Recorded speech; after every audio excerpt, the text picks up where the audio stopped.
is Suicide Squad Kill the Justice League playable on Steam Deck. Yeah, but do you want to play it?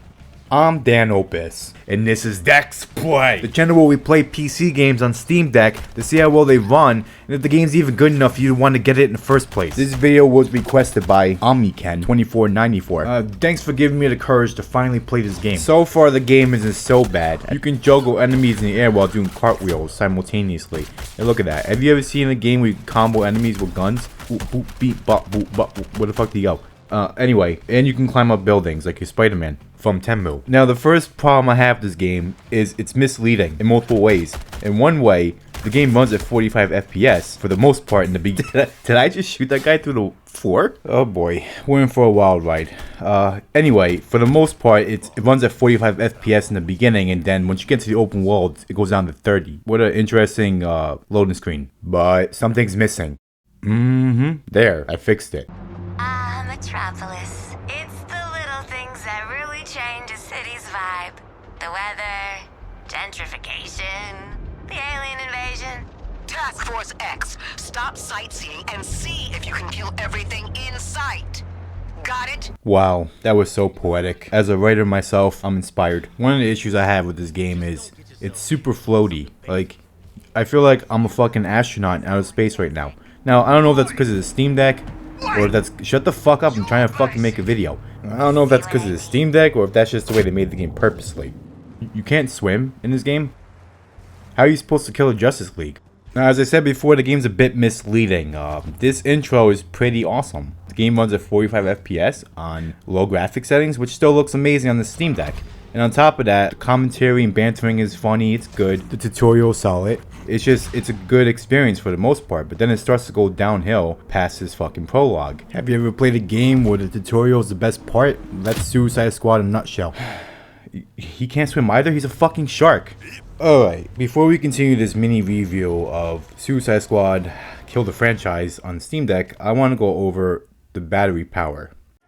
I don't know why, but it doesn't show me on my Steam Deck how long this game lasts for. Normally a game will have approximate time right next to the percentage. Like for example, this is Resident Evil 4. You see 1 hour and 53 minutes. Or 54. It can't make up its mind. Maybe my copy's glitched. Or maybe the game is just like this. Either way, you get the point. I had to Google how long the game runs for before dying. So about 2 hours. Maybe a little bit longer on the OLED version. But honestly, I don't even trust AI for the most part, because one time I asked if Ninja Gaiden Ragebound was multiplayer, it lied to me, and it said yeah. Anyway, back to the main story of Suicide Squad Kill the Franchise. This game is the sequel to Batman Arkham Knight. At the end of that game, Batman joins the Justice League. Remember, this is a sequel to Batman Arkham City and Batman Arkham Asylum. At the end of Part 3, he joins the Justice League. Desperate. Hungry. This game takes place, I think 5 years after. I could be wrong, but it takes place sometime after. And after this game was revealed to be the 4th game in the series, people were pissed off, which I don't blame them, because after playing Batman Arkham Asylum, Arkham City, and Arkham Knight, this game feels like Batman Arkham dog shit. Some gravity and mass in destructive concert. Oh shit, okay. Fast food. This game is like fast food. It's bad for your health and your wallet. So don't get this unless you get it on sale like I did. Why'd that attack look so weak? If only there were enemies here. That would be a splash. Yeah, sure. Anyway, let's get back to the performance on the Steam Deck. So I'm going to show you guys what I meant by this game goes from 45 FPS in the prologue to 30 FPS when you get to the open world. I know some of y'all may be thinking, obviously it's going to drop when you get to the open world. But what isn't obvious is this isn't the open world. Yeah, what, you drop because I'm outside? This is the open world? There's invisible walls, so this area runs at 45 FPS. But when you actually go where there's no fucking invisible walls, and you can see off into the horizon, it drops down to 30 FPS. And it's pretty bad. Oh, that's how you swim. Alright, I'm about to show you how it runs in the open world on Steam Deck. As you can see here, I'm swimming from rooftop to rooftop. Was that sarcasm? This song's got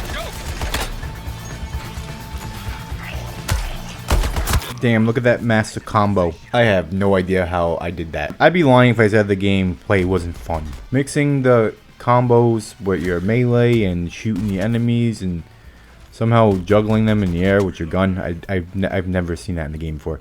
But I could only imagine that multiplayer is super fun if you have friends to play with. Unfortunately, I couldn't find friends that wanted to play this shit, so I don't blame them. But the reason why this game is gotten so much backlash is because it is fucking repetitive. You could argue that it's also because of the controversy of what they did to Batman, but it's mainly because the game is pretty fucking repetitive.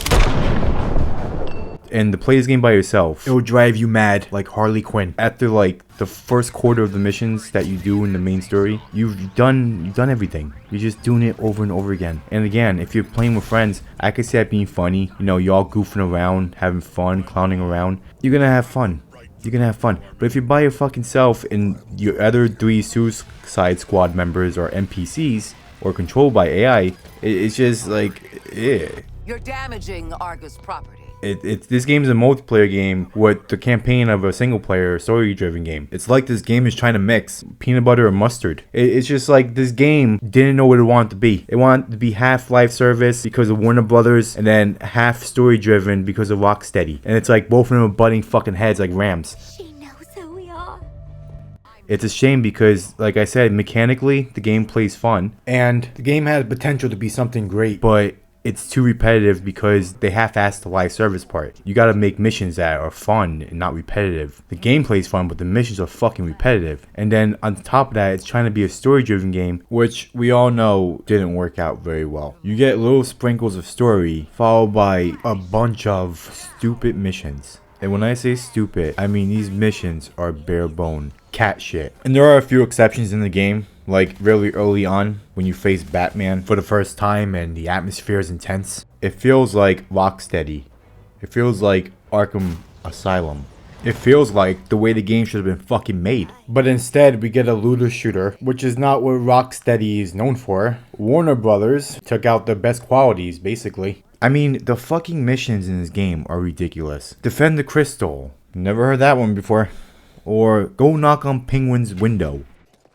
Waller, the penguin is in flight. Repeat, the penguin is in flight. Would I recommend Suicide Squad? Let's clip his wing. Unless you can find 3 people who want to play this shit with you.